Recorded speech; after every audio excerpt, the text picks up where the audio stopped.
bringing up the Bruce Garrioch report about Jakob Chychrun.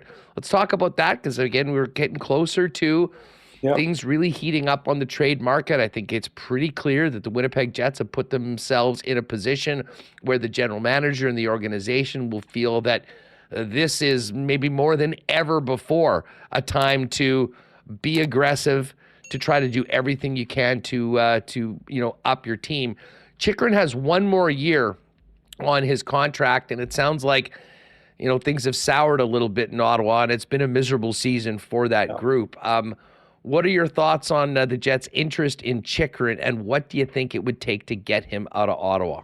Yeah, I mean, not the first time they've had interest in Chychrun. They had interest in him last year too, right? I mean, and that's part of the thing. I think it's an interesting thing with Chychrun because of having the 1 year extra. Obviously, this team has always loved term. But right now, you're also trying to re-sign potentially both your defensemen there. You still and Brendan Dillon and Dylan DeMello. Obviously, you've got Nate Schmidt there, and I'm not sure that's a movable contract. It might be a buyout contract. I'm not sure the Jets are going to go that route again. They would have, I think $5 million at least next year then in dead cap space that they'd have to account for, and you don't want to be doing that, even though the cap is going up $4 million or whatever it is. Yeah, I mean, obviously, I think it's the right thing. I think you've got to kick the tires on a guy like Jakob Chychrun. And what is it going to get done? Probably a first round pick. I think the Jets will probably be fine with spending that on the right player this year. I mean, I think they've done really well in the last couple of drafts with Barlow, McGroarty, and guys like that. And at this time of the year, you want to get better. Oftentimes, it starts with a first round guy. Do I think that's the right option? I'm not entirely sure. Is Chychrun the third pairing guy that you need? Yeah, he can play both sides of the ice. That's great. Could you get better with a guy like Chris Tanev instead, who's a little more rugged? I was just going to ask you about Tanev. Like, who would you prefer? And that's the thing. Like, I wonder, and what's the cost? Because he is an expiring contract deal, and I think he's going to be too. Like, does he though fit? I'll have a story coming in the next couple of days on this and what players want. And even though this team has chemistry and all that, and they want to make sure the right guys come in, make no mistake, the players in that room want this team to add at the deadline, right? Like, I mean, we have this talk about, could this team just kind of stand pat? And listening to 32 Thoughts today and they're talking to Brian Burke about, the only person he added in 2007 when the Ducks won was Brad May. And they went on to win and all that.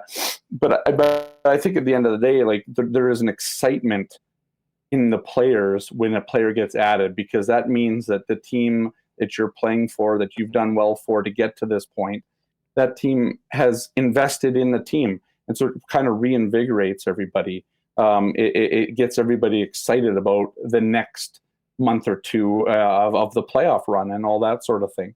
So I think that I'm very certain that the Jets want some investment here, or the players at least want some investment here, and they're willing to, obviously, bring in the right players. And I think the assimilation process will be that wouldn't be an issue. I think the culture on this team is in a place right now that they can accept that.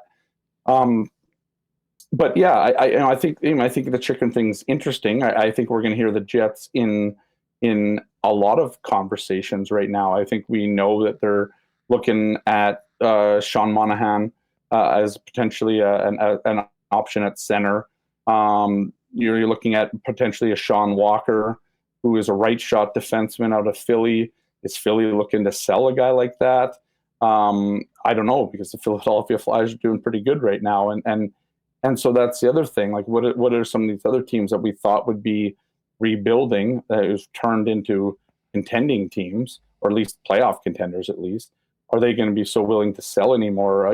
A guy like Sean Walker, who might be more of a depth defenseman add. One thing that we've heard about this team is they're looking at depth defenseman. I'm not sure, is Jakob Chychrun a depth? I'm not trying to pour water on Jakob Chychrun. I think he'd be a great add. Don't get me wrong. I'm not entirely sure it fits with what this team is at least said to be doing. But at the same time, if you're looking to find a guy that might be the best guy out there, at least available right now on the defensive guy, can play both sides, versatile. Rick Bowness likes that. That might be a guy like Chychrun. And what does it cost? I mean, I think Ville Heinola is in that. So, I mean, I think Jets fans have to understand that, you know, you hear about some of these prospects, and I think there's going to be two guys that would probably be untouchable right now in the three, Selmanson, Barlow, and McGroarty. Then you got to be willing to be, everybody's in play other than that, right? And so it's not just, you're not trading Logan Stanley for Jakob Chychrun, right?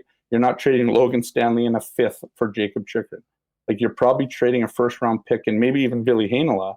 Well, yeah, your prospect needs to be better. Your prospect needs to be better because Agreed. Let's face it, this team's number one right now. If this team makes a deep run in the playoffs, even if you just get to the conference finals, you're talking about a pick that's 29, 30, 31, or 32nd. Yeah.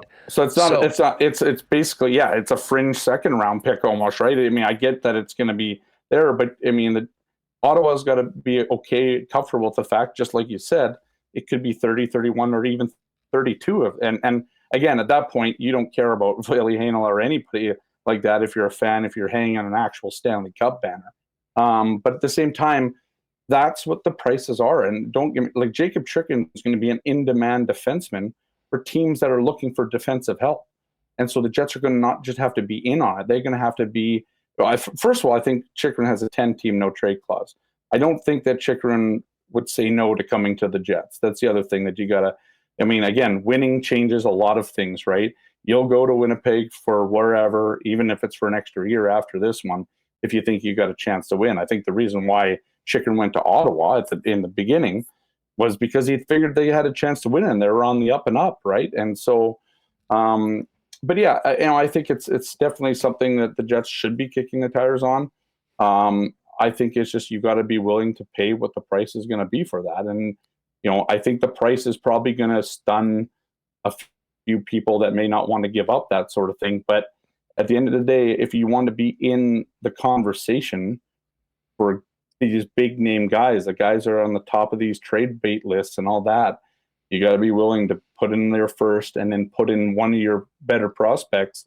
And if you're a team like Ottawa, you'd be looking at Ville and being like, yeah, I want that guy. And especially, I mean, with the guy, like, listen, if they're trading Chychrun, who they got because he had 2 years left of term and they gave up a high pick and some other stuff to get him, you're wanting that back. And we're going to talk to Alex Adams in a second in Ottawa about kind of the situation around the Sens. I mean, for me, I think the way the Winnipeg Jets project into next year, I think it probably makes more sense in the short term to go for Tanev, who doesn't have that term on it, because you'll have a Salmonson who you're going to need to come in and have a couple guys on ELCs, and they have those opportunities of guys like he and Rucker that should be able to challenge for spots in the lineup next year if a player like Ville Heinola goes, knowing that Nate Schmidt has one more year in his contract, and that's not just going to be a sunk cost. And frankly, the guy's played well enough. I know, is he overpaid by NHL standards? Yeah, that often happens at the end. Yeah. But he's been awesome. Yeah. They've been getting the job done, and you can handle that if you've got a couple players on ELCs. And the other guy, I've never been big on Monahan, and at the start when I was thinking about this, I didn't even give it much thought. But the thing about Monahan is big time. We know how important that is to Rick Bowness. We know how poor the Winnipeg Jets are as far as teams in the playoffs. Right now, I believe they're rated last of the teams that are in a playoff spot right now. And the other thing is, he's on an expiring contract. He makes less than $2 million. He's a player that you can probably get. Like, listen, they're not going to trade a first rounder for Monahan. I know that's what Montreal's floating out. But who knows? Maybe the Habs getting their own second rounder back that the Jets got in the LA trade, and a lesser prospect, maybe that gets it done.